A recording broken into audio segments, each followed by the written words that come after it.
Resources. Give us a brief introduction to the company. Cardinal is now a developer of a project in northern Ghana. It's called Namdini. It was discovered in 2014. And over the last 5.5 years or thereabouts, we have progressed it from an initial discovery hole to what is now a 5.1 million ounce reserve with a completed definitive feasibility study, which we released in October of 19. We will be looking at a production of about 290,000 ounces a year for 14 years and a payback of about 21 months based on $1,350 gold. So we are one of the very few companies that persevered through a very difficult cycle, largely due to the CEO of the company, Archie Comsitis, who is just that kind of character that doesn't give up.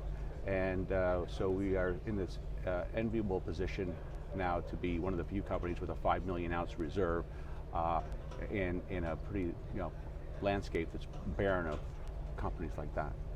And for 2020, what are the key milestones going to be?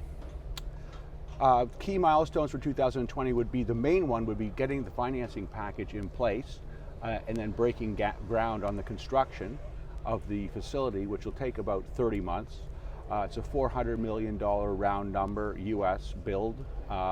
It's a considerable project. This is not going to be a small mine. It'll be a 9.5 million ton per annum facility that will take, it'll be a significant mine. And what's the kind of key message to investors at 1:1? Key message here is really the scarcity of assets like this. 5 million ounce deposits don't grow on trees these days. I always tell people it's an Easter egg hunt in any geological setting, and it gets tougher and tougher.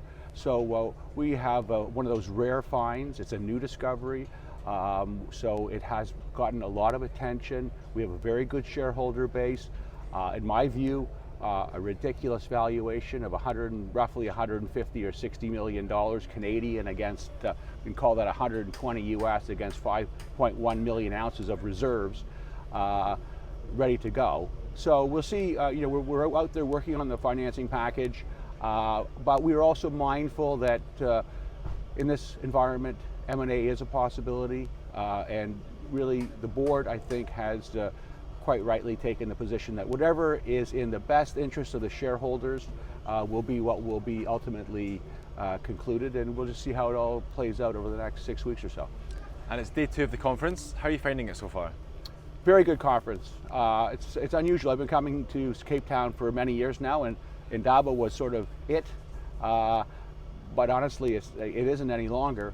Indaba is really a trade show. If you want to go buy a dozer, that's the place to go. But if you're looking for investments, this is definitely the place to be. Perfect. Thank you for your time.